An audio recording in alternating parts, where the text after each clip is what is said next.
Hello everyone, Nate here from the 717, and I'm just here to bring you a video on the Giant Healer strategy.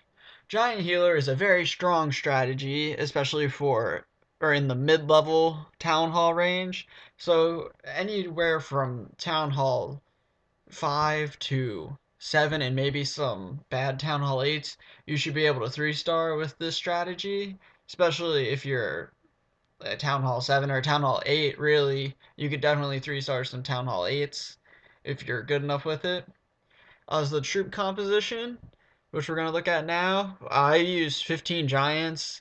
I generally take 2 healers, you don't have to. This is more of a war composition that I would use too. You would want 10 Wizards because of the high damage per second, 8 Wall Breakers just because you want to be able to direct where your Giants are going to go, and then 41 Archers. Also, the reason I use 2 healers is because of Seeking Air Mines. If you drop them in the right spot, you don't want your healer being taken out right before it even gets to heal your giants, because that's kind of pointless. So you definitely, I mean, I would carry 2. You don't have to carry 2. You could supplement that by carrying healing spells instead, which is what I usually use. I usually use 2 healing and a rage spell, especially with this composition, because then the rage spell you can take out the town hall easier if everything's going bad. The other option would be 3 lightning spells, and that would be best used against town hall 7s or town hall 6s, even town hall 5s if you're going to attack that low.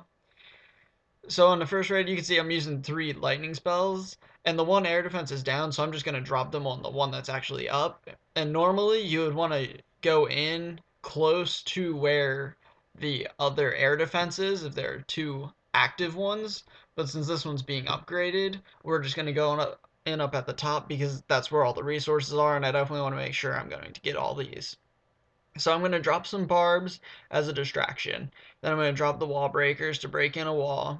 And then I'm going to drop in my giants. And now I'm going to drop in my healers right away just because I don't have to worry about them being attacked. Or, yeah, being hit by air defense. So then I'm just going to use some wall breakers to help try to direct where I'm going to have my giants go.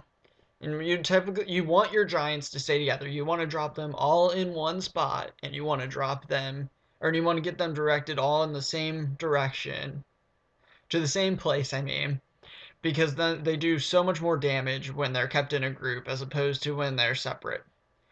Oh, and another thing I forgot to mention, you don't want to drop your barbs and archers right after you drop your giants and before you drop your healers, because you don't want, I mean, the healers attack or heal groups now because of their AI, and there was a Seeking Air Mine that took out a healer right there. But because they attack or they heal groups, you don't want them healing a group of archers or a group of barbs. You want them to heal your giants because that's what can take the most damage, and you want them to stay alive because those are your meat shield that will protect your other troops that are taking out the opposite buildings. So as you can see there, that was a really easy 3-star. Ignore my king. He was like seizing in the background. But it was a really easy 3-star. We got all that loot. Typically I'd go for more, but it's just a good example. So this one I just changed it up a bit because you can do lots of different things with Giant Healer. Like you could use wizards, you could just use archers and barbs, which is probably your cheapest option. Here I'm going to be using balloons with them, just because I'm really good at ballooning for the most part. I mean, I'm not great, but I'm decent at least. So I'm just going to take out that air defense with a couple archers that are around the edge. And then I'm going to open up those walls over there by that bottom air defense. And I'm just going to drop in all my giants. And I should have checked for a spring trap, but I didn't. So there went 3 giants. But it's not going to be a big deal in this raid. Which I did not get 3 stars in this raid. But I did get most of the loot, so I was pretty happy about that. So here I'm using 2 heals and a rage spell. The rage spell I'm going to use on the balloons because you want the balloons to be able to get to that other air defense, because then they'll take out that, and they'll take out some archer towers and some cannons along the way, and it's just going to help make your raid easier. And if they would have stayed together, I definitely could have dropped a heal spell on them, and I really should have because I kept one extra after this raid. But I didn't, so that's my fault, really.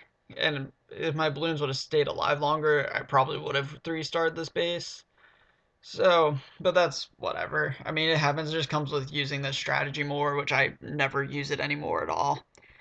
So anyways, as you can see, the Giants are just kind of pounding around against the wall, and they're just taking out some of the defenses that they can get to. And right there is what you don't want to have happen. You don't want your Giants to split up, because as soon as they split up, they become a lot weaker, because their strength in numbers. That's how you want them to stay. You want them to stay together. And sorry about the lag, but all I did was everything. I just dropped my Barb King to take out that Dark Elixir storage. I dropped some of the archers to take out the things on the outside so that my Barb King would go inside.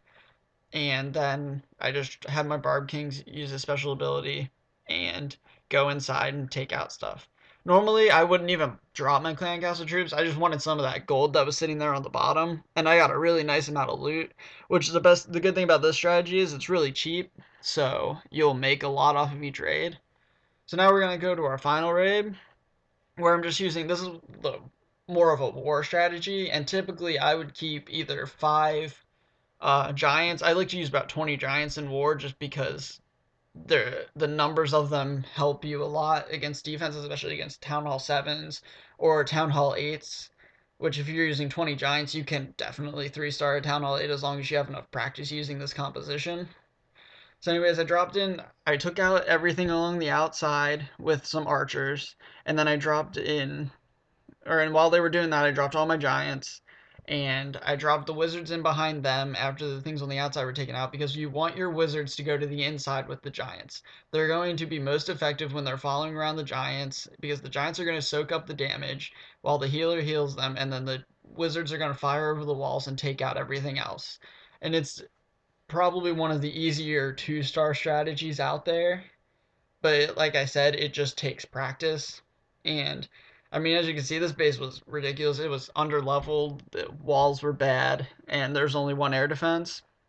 So I mean, that was really easy. And you can find bases like this, and I did get a decent amount of loot too.